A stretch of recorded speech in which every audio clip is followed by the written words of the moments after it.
Anong oras na ba? Naku, lagot. Late na ako. Oh, iyo. Ayos ka lang ba? Bakit parang natatae ka dyan? Lahat ng problema ay may solusyon. Huwag mo lang kalimutan maglola. Grabe ka naman, tay. Joke lang, iho. Ikaw naman, hindi ka mabiro. Lahat naman siguro tayo is nakaranas na ng malate, 'di ba? Sino dito di pa nakaranas ng malate? Sasampalin ko lang. Late experience. Part 1. Gising ka na dyan. Anong oras na? Natutulog ka pa. Mamaya na kasi nga inaantok pa ako. Kaka-ML mo yan. Alam mo na may pasok ka pa bukas. Di ka natulog ng maaga.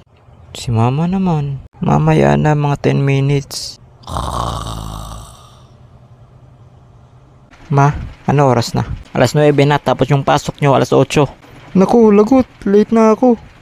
Nung na-late ako is dali-dali ako naligo. We, naliligo ka? Sana all naliligo. Dire ko, inaway nila ako. Oo, yarn. Dali-dali agad ako naligo. Rekta base agad, tapos perfume.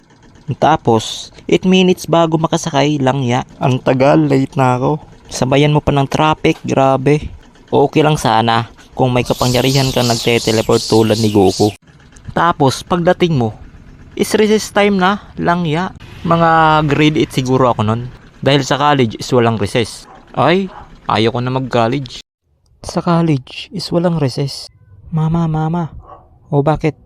Ayaw ko na mag-college. Ha? Bakit? Wala daw recess.